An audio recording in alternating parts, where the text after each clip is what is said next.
I think we can probably getting start getting warming up. Um, I just want to say thank you so much for each of you to be here with us. Uh, Today was such a special day, the last day of 2020. What a day, what a year, a very, very probably important year in history. We will be remembering this year and mentioning this year for a long, long, long, long time. So I just want to say thank you for taking the time for each of us, not only for being part of the project, Rose Memorial, but taking the time to be with us and ending this year with us. My name is Marisa Caichiolo. I'm the founder and director of Building Bridges Art Exchange in Santa Monica, a nonprofit organization dedicated to arts and to culture and to create bridges, to create understanding between cultures through art. So that is a very important, and I think is why it was a very important project, Rose Memorial, a project from an amazing international artist, Marcos Lutyens. And we are totally supporting this project for Marcos, for the community, for the nation, for the world, for the very important moment that we are all going through. So we are hosting, here you can see in the background, we are hosting a site-specific installation with roses made by our community. This is an art installation, a handcrafted memorial to COVID-19 reflecting pandemic death on the west side. In our case, on the west side of Los Angeles in Santa Monica. Devoting time to grieve and care for self and others. This installation is made with roses. Each rose is made by a member of our community. Roses symbolize love, the passing of the spirit, the mourning, the death, and seeking solace. And the color red is about courage, strength, and of course, love. The rose is the official floral emblem of the United States, and it is customary for red roses to feature in funerals, often arranged in a top of the casket. So this Rose River Memorial is a very symbolic community project with or based on the idea of Marcos Lutyens. So today we are here together as a part of this very important ceremony, a very important collective grieving, very important way to end this year, 2020. So we will have a very unique end of the year together in this collective feeling, in this gathering, in this special gathering. And I want to be very brief with all the thanks. We have a lot of people to thank. To the city of Santa Monica, the cultural department, that they support us in this project through the Arts and Recovery Program. Especially for this event, to the Kiwanis family, to the Kiwanis, actually Duarte, the Division 35, that they went out of their way and every single member made possible a magical outcome today for this collective grieving in the beach with all the roses that you guys made. A lot of you are present today. So thank you, thank you, thank you. And I have to say a special thank you for Petra Eiko, which is the director of the educational program. And she was the very important and key link to all this process and make all this possible, together with Tina Carey, Mary Price, and the whole family, the whole team. Just we are in gratitude with that. And it was a beautiful and very powerful partnership. And I want to say thank you to each of the speakers today. I will introduce to you later. I want to say I'm in gratitude with Marcos Lutyens, which is an incredible artist, such a beautiful and powerful soul who is guiding somehow to us in this very particular moment. I have to say that with all the contemporary art projects that we're bringing to life here along the years, this is one of the most touching and most powerful projects, community-oriented projects that we have done, because it's bringing, first of all, is bringing us together. It's actually putting us together in grieving. We are in grief. We are actually, this 2020 was very hard. It was a lot of losses, you know, in every level for each of us. So I think to end the year with such a powerful project, such a strong project, it was a blessing for all of us that could be part of this, that could participate, and for the entire community. So I want to introduce Tina Calderon once again.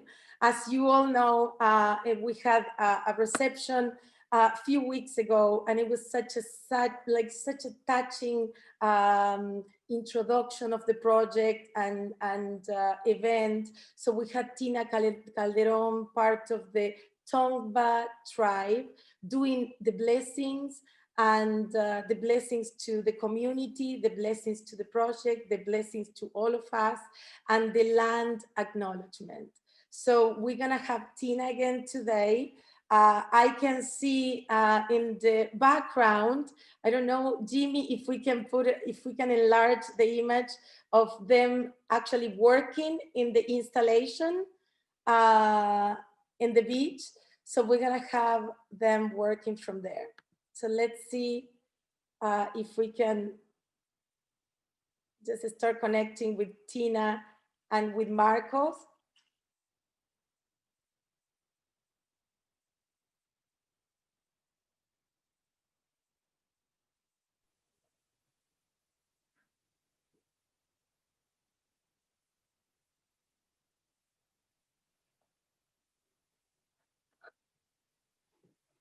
Can we hear Tina?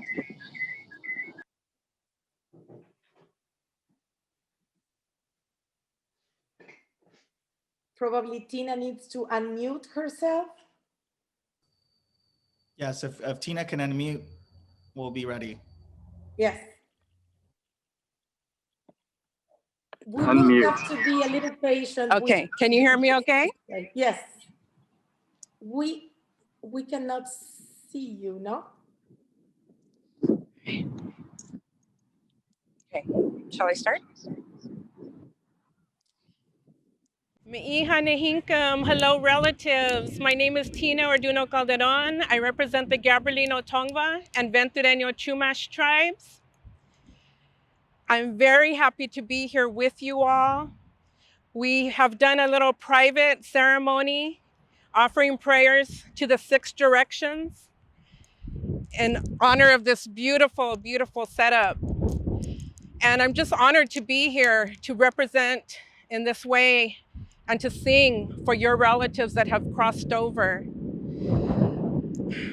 It's such a difficult time, and it's something experienced across the nation and across the world. But please know you're not alone. Please know how much you're loved, and that anytime you need to reach your loved ones, just speak to them. The spirit world is not far away, and they will hear you and they will be there with you. So I offer this tobacco, and I offer this memorial song.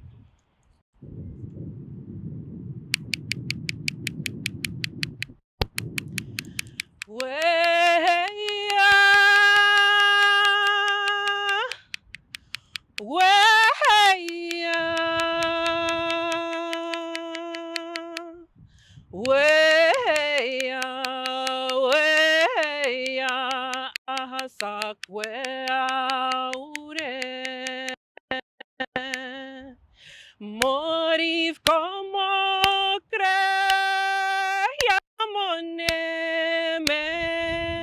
te Eyo shun shun mo chovo ha. Weya, weya,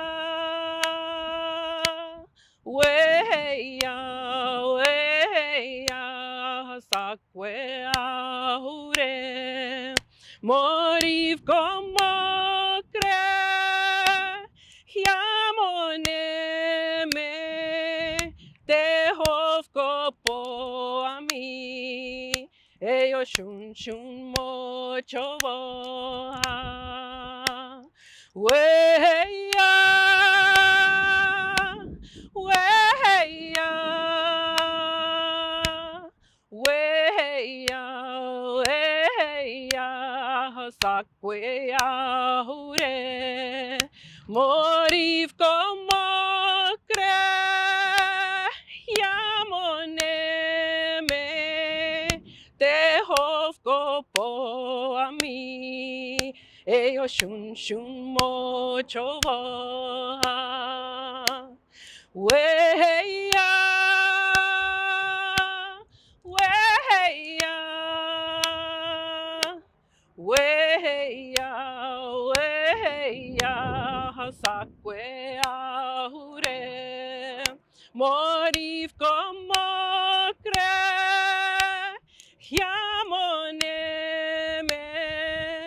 tehov kopo ami, eyo shun shun mo chovo ha. Weya, weya, weya, weya, ahasakwea ure. Thank you so much. And no, that song talks about how our loved ones have crossed over and a piece of us go with them, but we know that a piece of them will always be here with us as well. So God bless you all. May your hearts be eased with that pain, and may you all stay well. Tehov kopo ami. Thank you.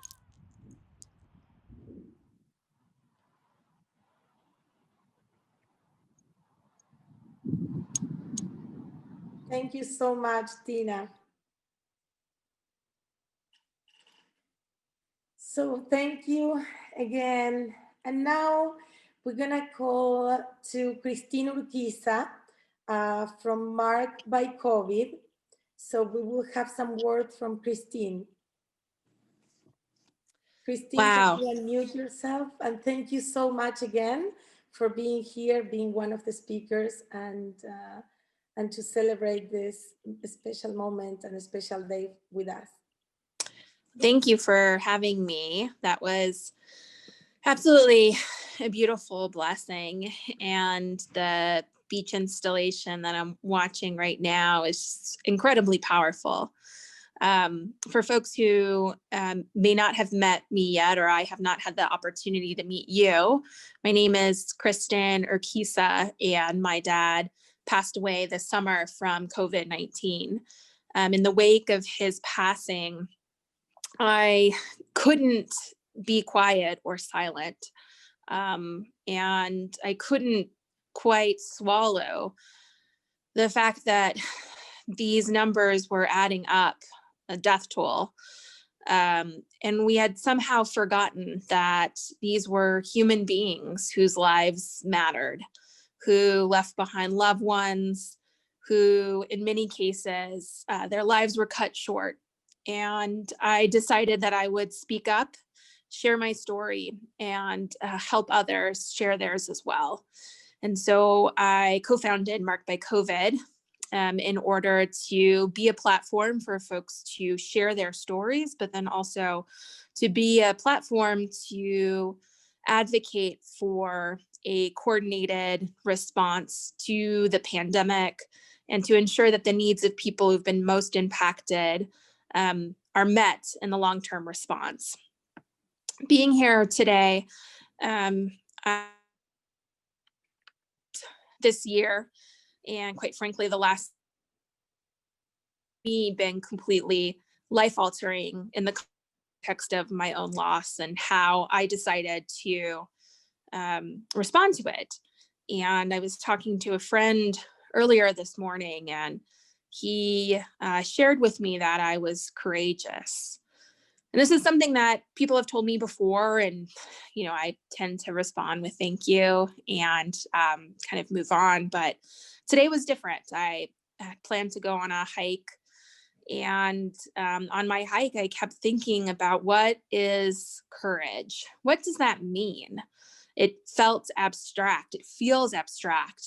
And it dawned on me that courage really is just movement forward with fear.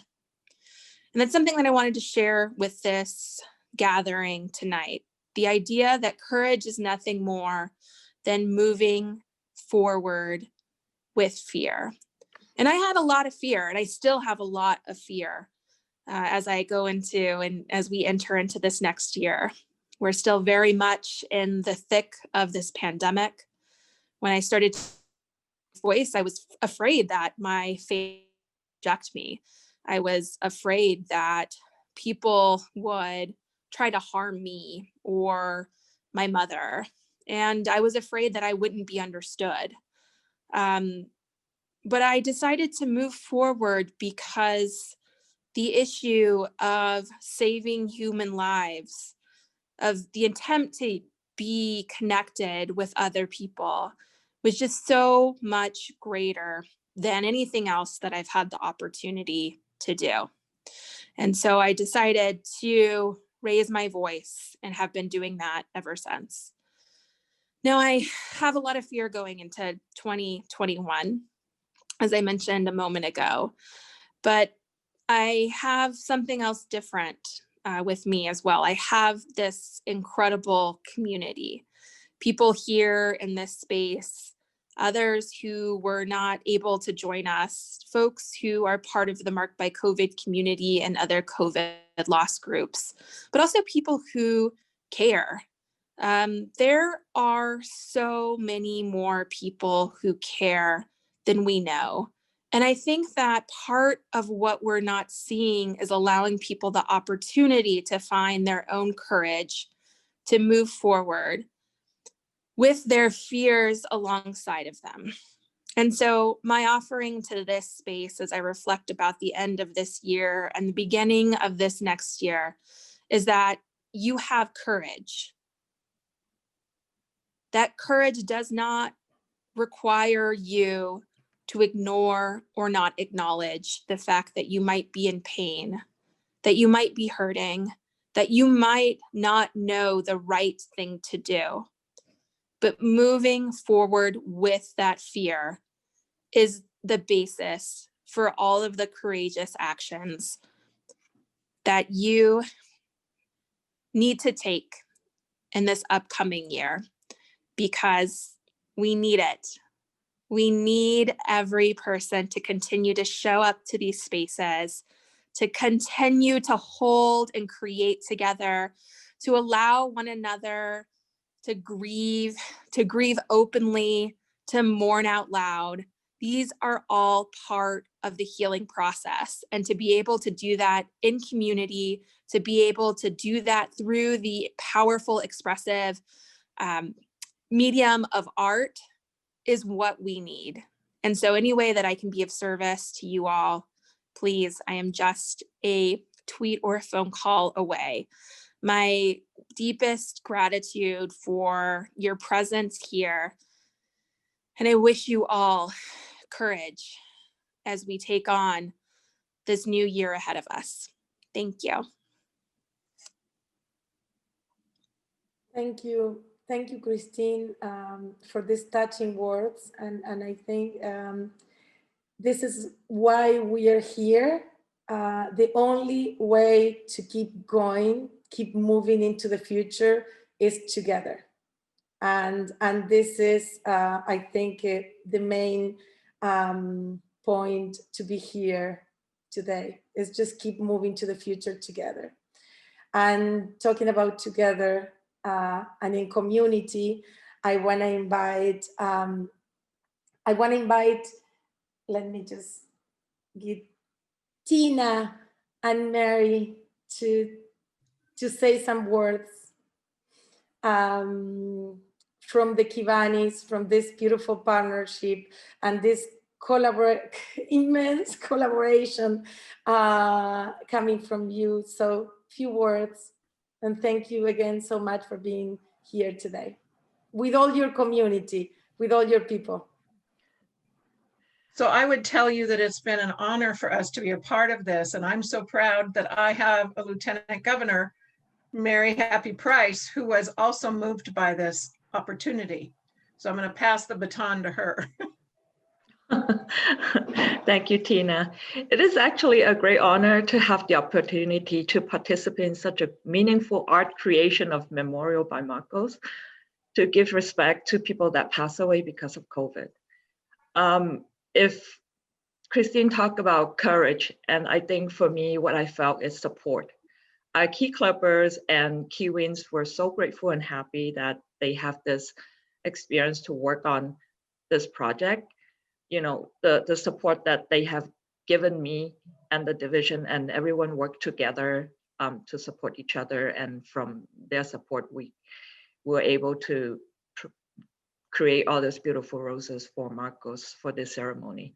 I was very moved when I was collecting the roses back from everyone. The roses are very unique, from the person who made them to how they made them. And for me, it represented each individual that passed away, who were even more unique than the roses made for them. This is truly an inspiring memorial project, and I encourage more people to join and be part of it. I also would like to definitely dedicate one of those roses to a very special, very sweet lady of a family member of mine. Her name is Dolores Grabowski, who sadly COVID took her away from us, but she left with us very sweet memory, and we really appreciate that. Thank you all for all the support and for participating in this project. Thank you, my Kiwanis family, and hopefully this new year is kinder to us. And if not, then we have each other and our spirit to make the years bright. Thank you. Thank you. Thank you, Mary. Thank you, Tina.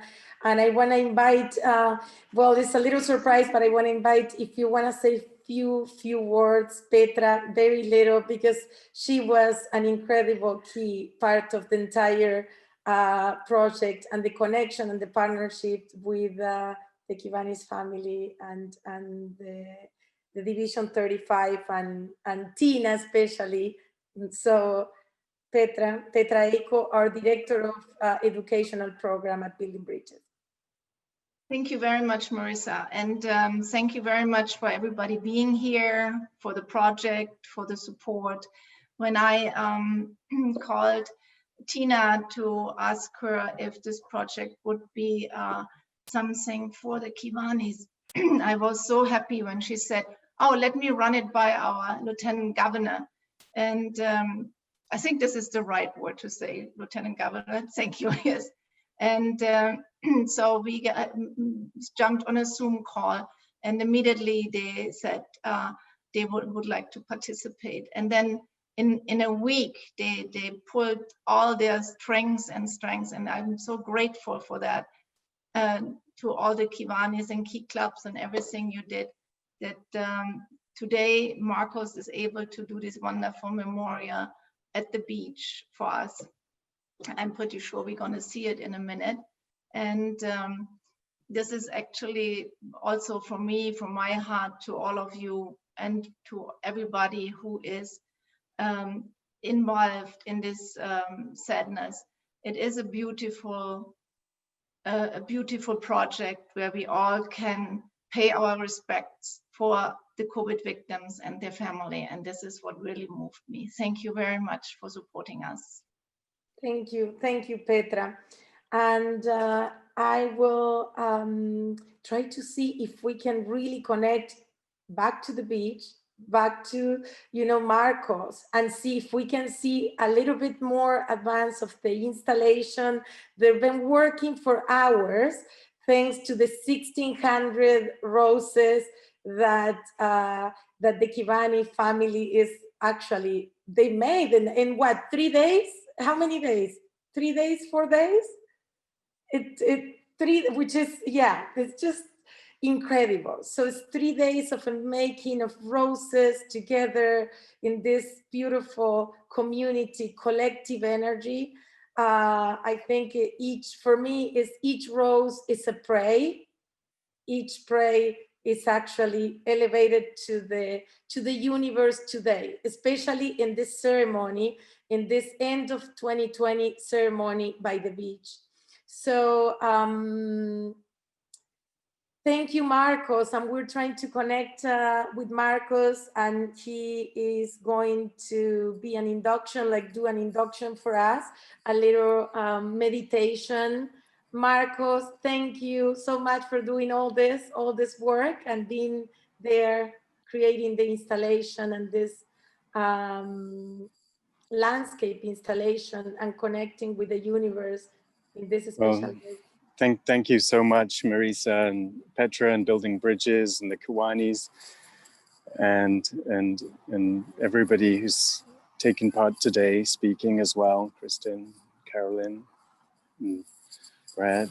And I'm just so touched by all the incredible collaboration that we've managed to pull together on this project, because you know, this year has been kind of a year of fragmentation and a lot of things kind of falling apart in lots of different ways, all over the country, and then also all over the planet.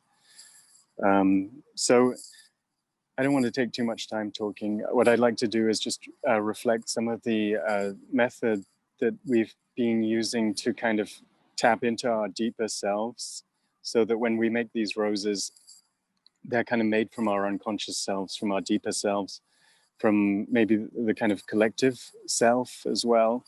And we kind of forget for a moment about all the busy worries that afflict us, and manage to hopefully center ourselves into a kind of internal state. So what I'm going to do is a brief induction, and I always do these inductions on our rose making Zooms. So this is a little bit picking up on that and reflecting on that. So what I'd like you to do when you're ready is just close your eyes a moment and take a deep breath, and just be very grateful for that breath in a year that's been very difficult for breathing for so many.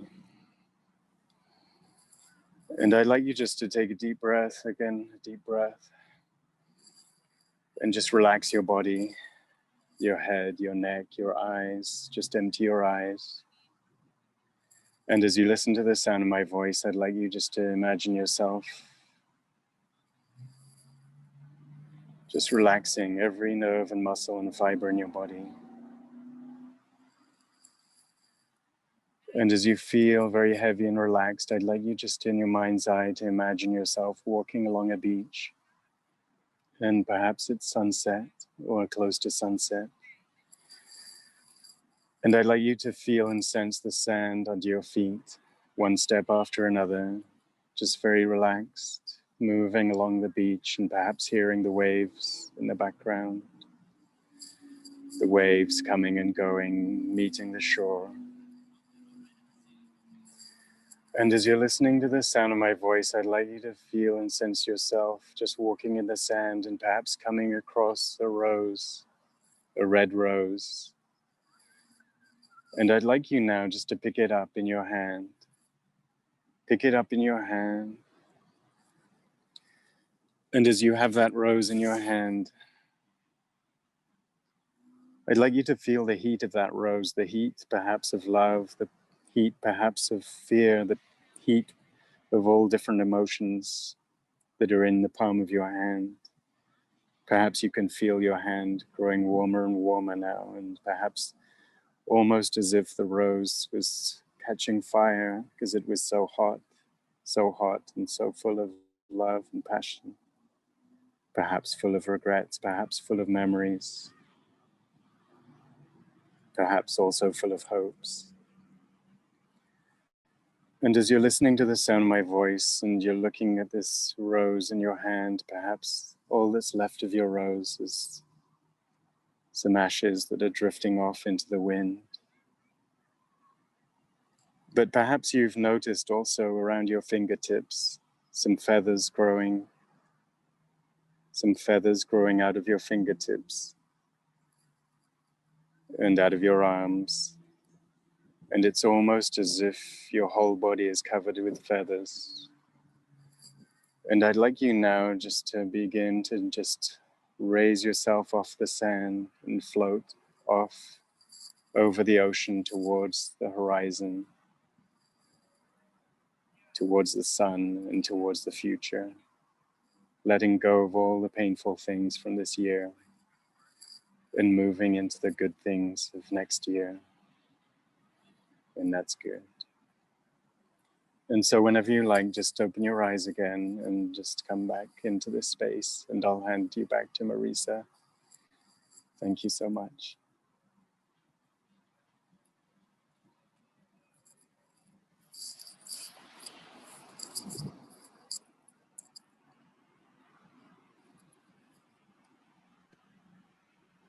Thank you so much, Marcos. Thank you. Thank you. Before we invite, let's see if Carolyn is ready. Carolyn Freyer-Jones, the creator of the Friday Minute. Thank you so much for being with us again today. It's your second time supporting us with Building Bridges, but you've been a very important supporter of the project of Rose Memorial from the beginning. So thank you again for giving your words and for being with us. I'm so glad to be here. It's so beautiful to just see both the installation and then the beach. To me, that's amazing. So just to give some background, like Kristin, my dad passed from COVID in July. And he contracted it in the hospital in New York, and he was actually about to be released. And the day before he was to be released, they tested him because he needed to be tested to go into the rehab to regain some strength. He was in the hospital for an entirely other reason, and he tested positive. And he had tested negative upon entering the hospital. So my family was really thrust into just everything that you can imagine. And it was very fast. You know, it was 9 days, and he passed on his 86th birthday. And what I'm grateful for to be with you all is really to share that, to me, both what Marco shared and Kristin and Marisa and the project, like all of this is about love. You know, to me, the roses are love, right? They're love in the form of a rose for someone. And, you know, everybody coming here today is about love, and everybody who's doing something right now in service to another is about love. And to me, that's the most beautiful thing we can do for ourselves and each other. And, you know, the Friday Minute is really also about love. It's all we do is every Friday we gather and we dedicate 1 minute of silence to anybody being impacted by COVID in any way. And I do it live on Instagram at the Friday Minute. It's at 9 a.m. or noon Eastern, 9 a.m. Pacific. But like, we look at the beach, right? It's like, what an act of love for Marcos to take all, I mean, I don't even know like how many hours that took, and that it's just amazing. And while this year has been so challenging, you know, I was at the beach earlier today with my mom, who's out living near us now from New York, and she's 86, and she is grieving my dad. And we were sitting at the beach today, and she said to me, you know, I said to your brother today, I hope that 2021 is better for you. And I hope that for you too, that it's less sad. And I said, you know, Mom, I appreciate that. And she said, so I can't die in 2021.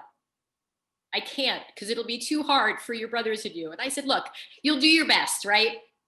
we don't get to decide all the time. But like even my mom is walking through something uncharted, like we all are. And she's afraid, but she's doing it. And that's really the most beautiful thing we can do for ourselves and each other. So I'm just grateful to get to expand into more service. The way I look at all of this is I get to expand into more loving for people in general and everything that we walk through. And that's really, to me, the opportunity we have. So I just want to say thank you to Marcos and to you, Marisa, and to everyone here. And just know that I'm grateful for all the people who extend loving in all the ways that you do, making roses, showing up here, whatever you do. And thank you again. Thank you so much. Thank you, Carolyn. Thank you. Thank you for being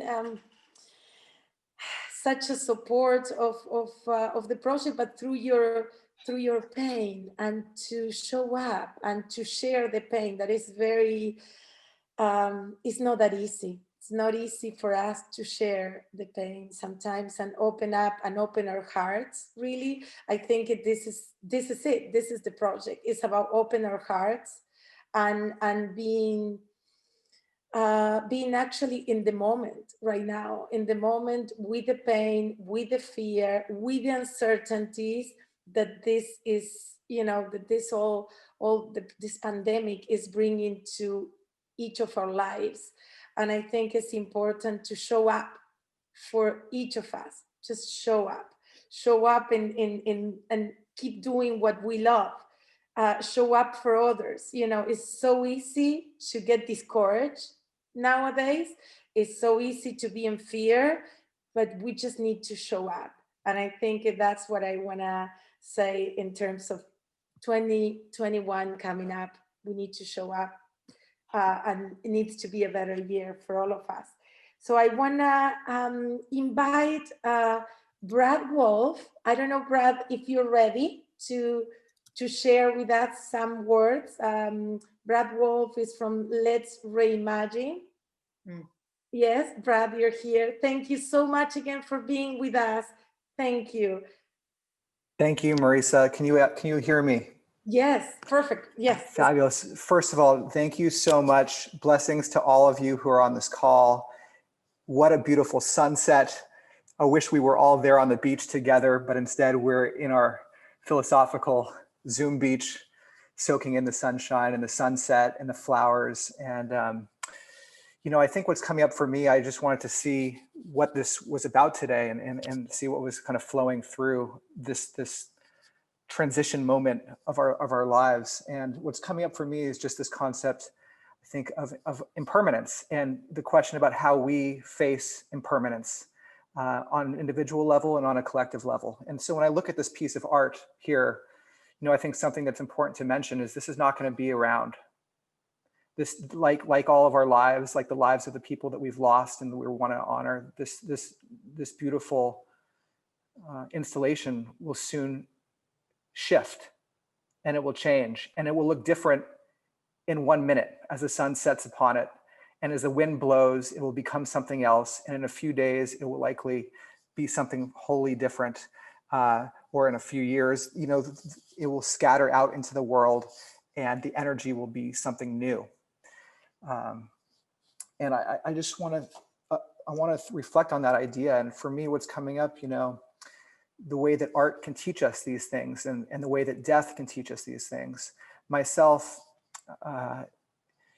when I was in my early 20s, my best friend, Sarah, was diagnosed with a rare form of pediatric cancer. And so I started, I'm a musician by hobby and an artist, but through music. And I didn't have the words to talk to Sarah, but I was able to bring my guitar to her bedside and play music for her while she was dying. And I saw the gift and the power of art as a way to connect and to create a language between myself and Sarah that connected us, that brought us closer and allowed us to express things that words alone could not express. And when Sarah died, I started asking myself, why is it that we wait till it's too late to celebrate the people that matter most to us? Why do we wait for, at that time, why did we need a 9/11 for our country to come together? Why do we need a serious diagnosis of a loved one before we tell them how we feel? Why do we need a pandemic to inspire all of this love and compassion that we're seeing on this call? Why can't this be every day?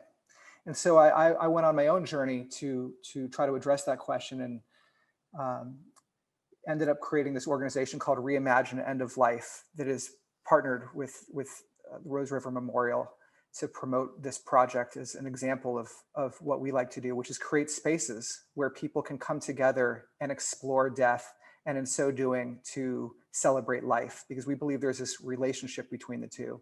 And though our society unfortunately puts a barrier between us and death, if we remove that veil, there's so much that death can teach us about what it means to live, and about impermanence, and about the preciousness of each moment, about the preciousness of this earth, for example, which is also impermanent.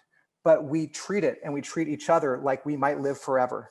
And that's not the way it is. So when we internalize that for ourselves, and we create spaces to explore these topics through art, through spirituality, through movement, through comedy, through laughter, through dance, through you name it, it can channel through us in so many ways. And so that's what we've been working on over the last number of years.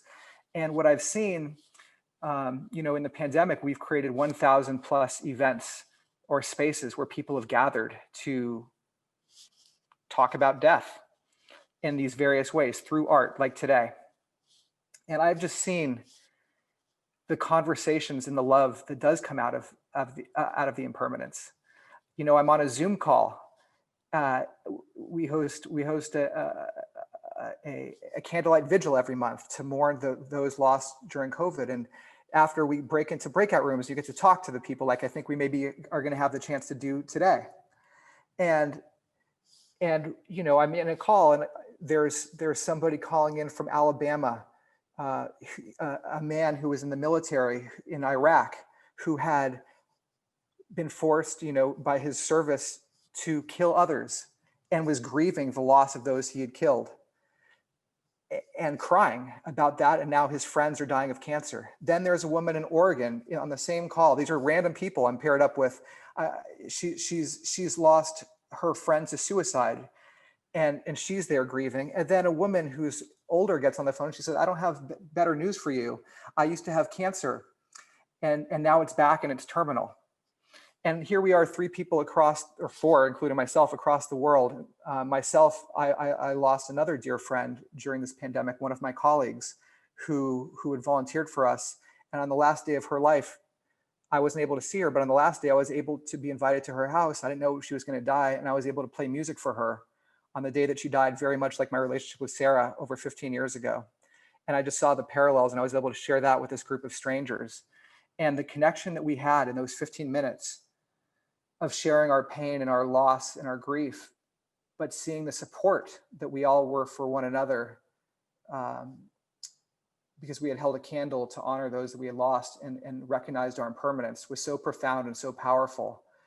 The gift that gave me is the moment that I reflect back on this year, and I'm so grateful to have experienced, because each of us, I think, each of those people on the call, those are like the petals in the flowers that I see before us with the setting sun. We're each petals, and if we recognize that we're not going to be here forever, it just makes us hold that much tighter to the people that we love, and inspires us to do what matters most in every moment of our lives. And so to be here with all of you, to know that our time is impermanent, and we're choosing right now to be here with one another, that our lives together are culminating right now in this moment, and then again right now in this moment. It's just a perfect way to end the year.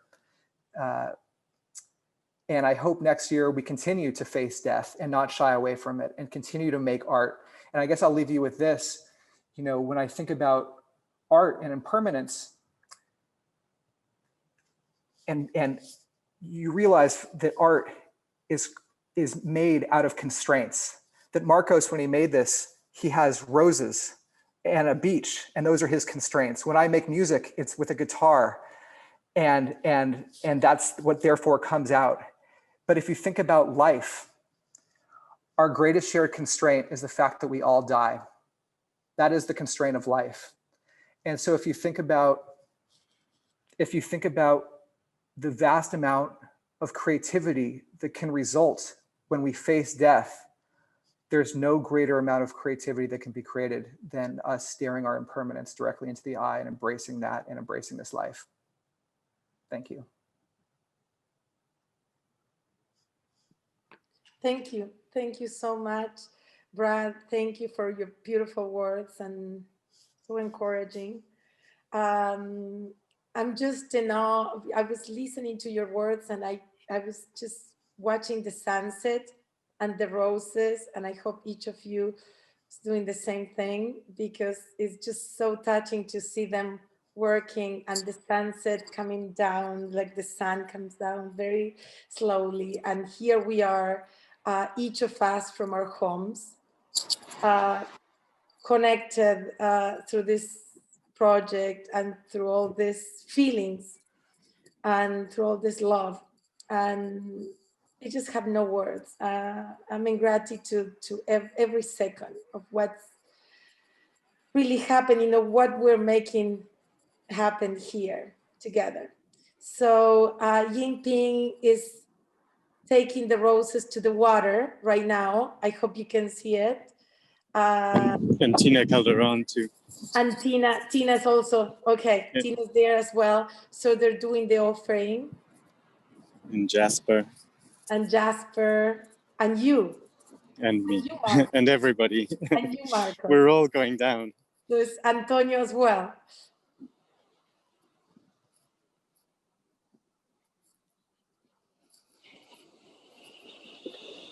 We were just offering some natural roses into the ocean.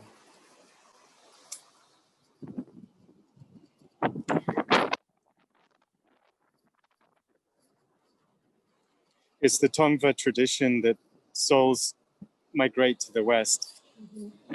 So here we are releasing these souls back into the ocean.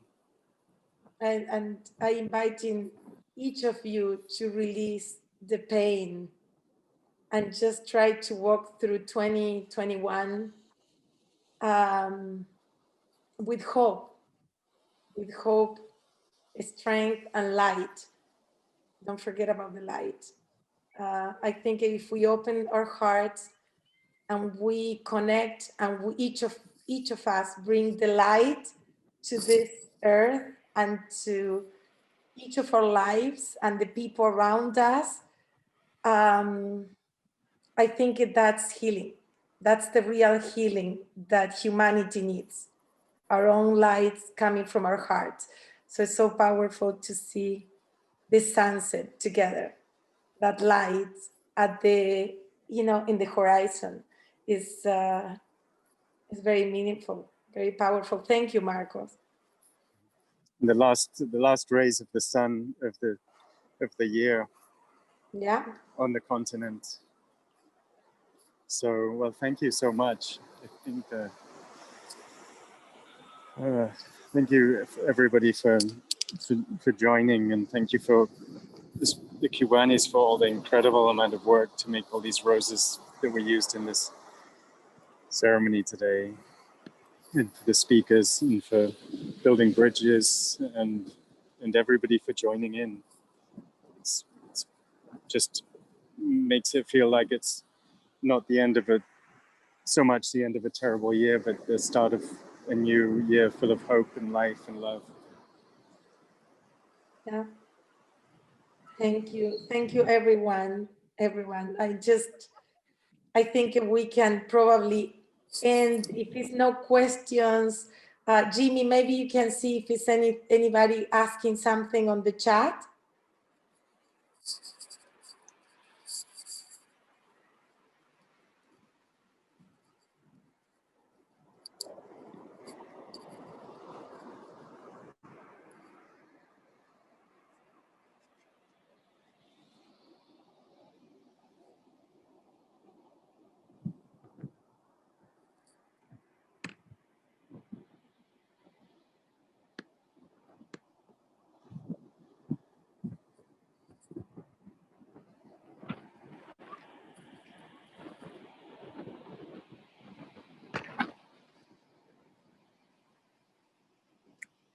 the roses released into the ocean are real roses. Yeah, we didn't want to have synthetic go into the sea.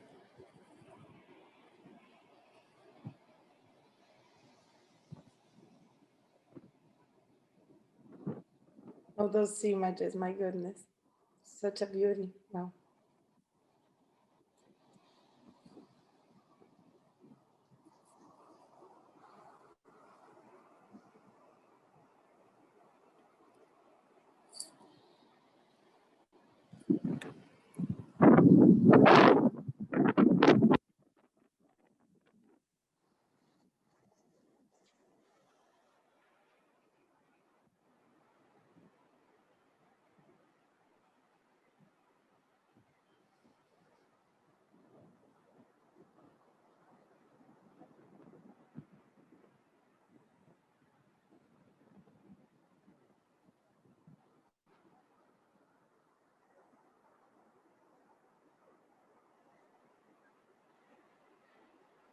Marcos, do you want to say a few words before we're closing down? Well, I 5 just, minutes. yeah, I mean, the sun is just this moment of the sunset and the sun going over the horizon, and just the visuals of being here on the beach is just more than any words could say. So that's my last message, is just to leave you with this beautiful image. The thoughts, the feelings, the love, the courage, the impermanence, but that beauty too of transition.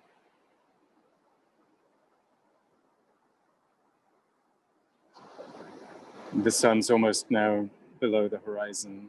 Mm-hmm. And when the sun rises again, when we see the sun again, it'll be a new year. And Petra, you have another question, I think.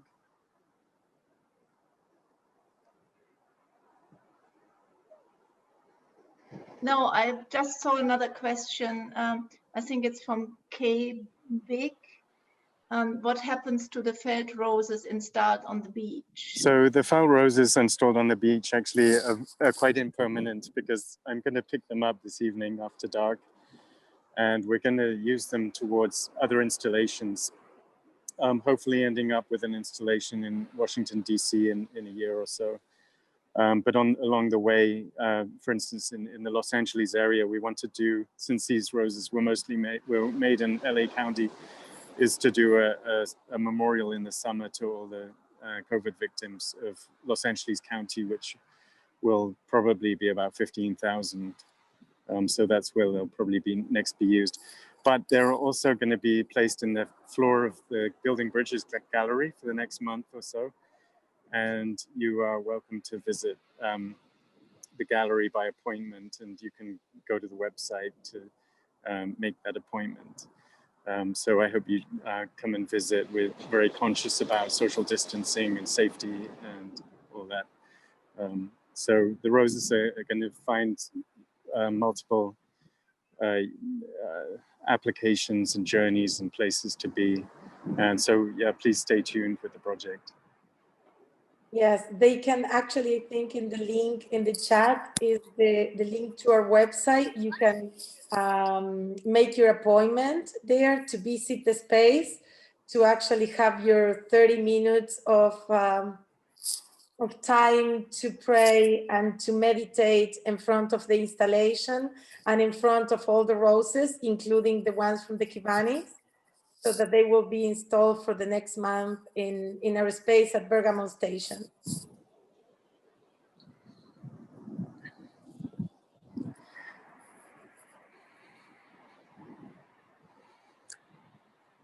Yes, it's in Santa Monica, Bergamo Station. Yeah.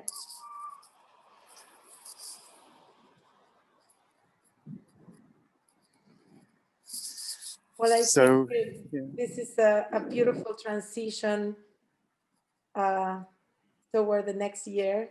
Thank you again, Marcos. Thank you, everyone. Yeah, thank you to everyone. I think this is so beautiful. Yeah, so the sun has now set.